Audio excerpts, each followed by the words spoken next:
Good day everyone! So now I will explain about the string methods, common built-in functions, and basic modules or classes. So string methods. So what is string methods? So strings in programming are sequences of characters. So the character is like a text or a word. So naa siya sa both Python and Java provide numerous built-in methods to manipulate and analyze strings. So tibali ang string method is naa siya sa Python ug sa Java. Python and Java is a programming language. So there's Python string methods. So first is the str.lower, open and close parentheses. So ang kaniya is convert all characters in a string to lowercase. So kibali kung ang users is mag-type sila og mga ano bitaw naka uppercase, naka caps lock, kana is mo automatic siya og mo gamay lowercase. Example ani, so text is a variable, then equal, and then assign, then double quotation, and hello world. Gone is a value, hello world, and exclamation point is a value.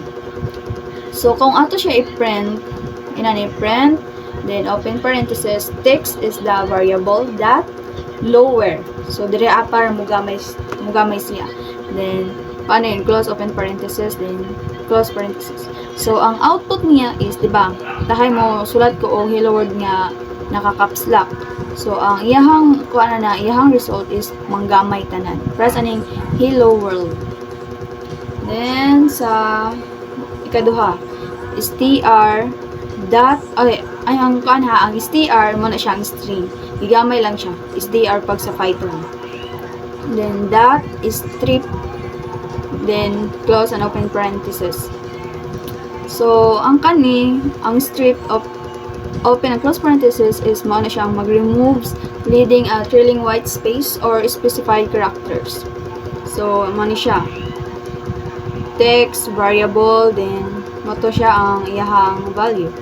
So same maghapon sa lower, inani siya pagkabutang print open parenthesis text dot strip, then close and open parenthesis, then close parenthesis. So ang output niya is same maghapon siya diri. Kibali ang white space is kana bitang wala na siya space diri plus ani, di ba naka-space ni siya diri then diri. So pag sa hello world is wala na siya space sa isang kakilid. Sa ang ikatulo mo ang str.replace. So ani siya old and new, kibali imo bitaw siya ilisan tong original to kato ang unsay gusto ni mga i-replace. So replaces occurrence of a substring with another substring. So same ani, di ba mao na ni ato ang variable ug mao na atong value. So i-print nato inani na po siya pagkabutang text that replace, tapos ang world mo to siya ang old, mo ni siya ang old world kani. Tapos ang the new is our Python. So ang output niya imbes na hello world, ang result niya is hello Python. Ang ikaupat mo ang str.split or the separator. So splits are string into a less using the specified separator. Diba kani, mao ni siya lahi na pud ato ang value. Kani apple, banana, cherry. So print text that split, then kanina yun.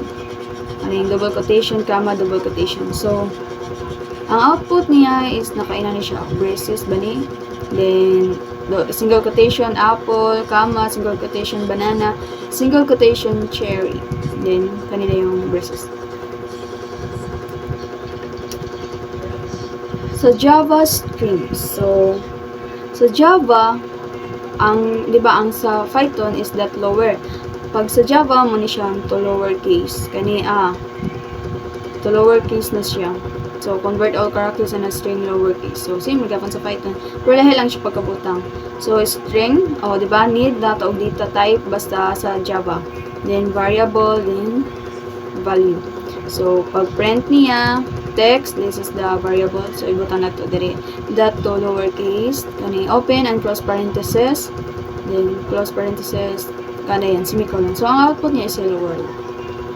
Same ra gyapon sila. Kung sa uppercase, so to uppers kani siya kay lower. Tanan nga gi-type sa user is maong gamay. Tapos kung to uppercase is katong biskan gamay to ilahang gipang butang ay katong gipang type nila is mangdagko, mang caps lock kani. So mao na gyapon siya text the to uppercase. So ang output niya is the hello world. So naka-caps lock siya. Then ang ikatulo mo ang length. So returns the length of the string. So kibali ang diriya is ihapon niya pila tanan ang letra sa kana nga word. Plus aning string, str is a variable ay mo libre. Basta gali data type din ang sunod niya is ang variable equals double quotation hello. So kani di ba atong ihapon 1 2 3 4 5. So system.out.println tapos str.length open and close parenthesis then semicolon. So the output is 5. Okay, 5 man siya ka letra diri. Then ang ikaupat is mao ang equal, ignore case, string another compares two strings ignoring case. So mo na siya nagbulyan. So nakabulyan siya diri. So kani system.out.println so str nara diri.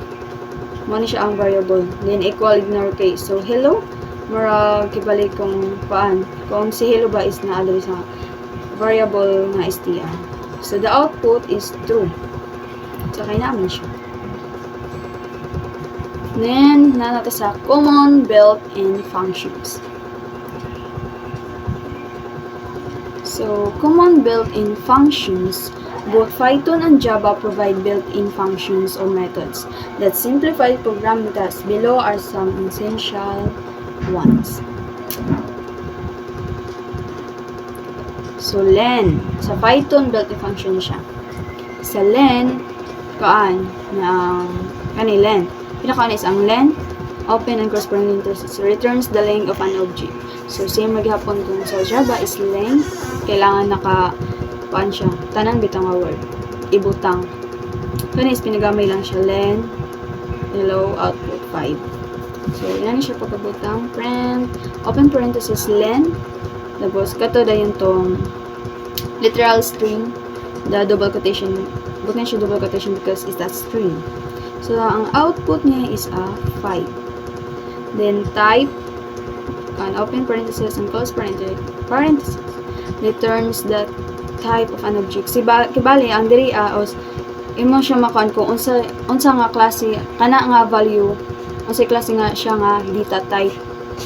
So plus ani print type is close and open parenthesis close, then 42 close parenthesis. So kani ang 42 is int because it's a number, wala po siya decimal.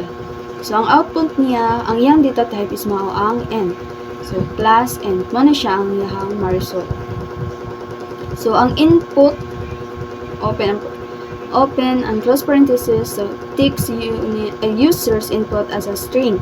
So ang kani is ang kuana, ang user. Kibali ang user is pwede na sila bitaw ang mo type.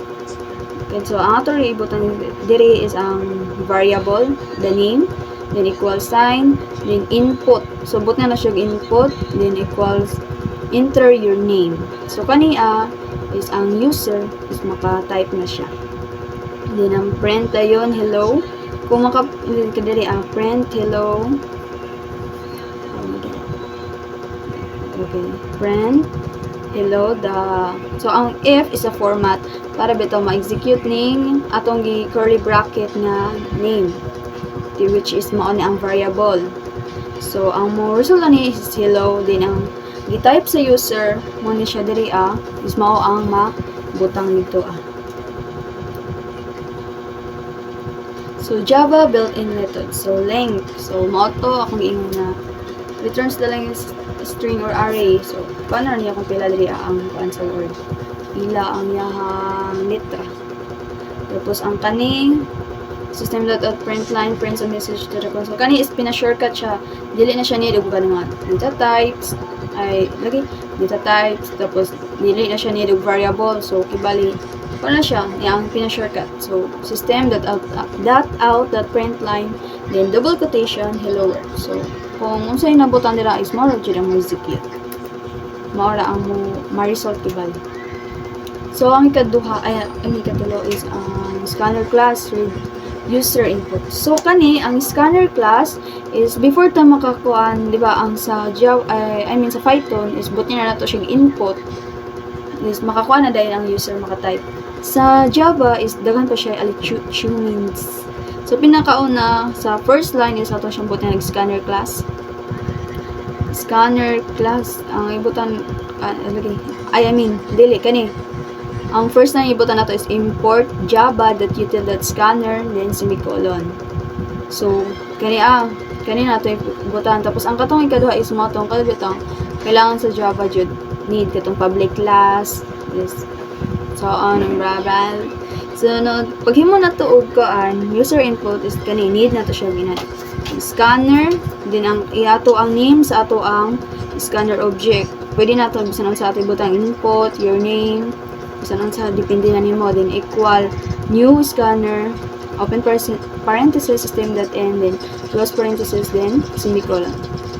So kanina ni siya pagbutang of system.out.print, then close parenthesis, then enter your name. So kaniya is para dito ilhanin ko unsa ibutang sa user. Then string, because the ato ang gipangayo is a string. It's a text, a character or a word. So name is a variable. Then equal scanner. So mo na yung scanner.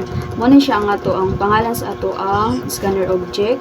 Then dot next line. So next line is basta string ang imo ipabutang sa imong user. Kung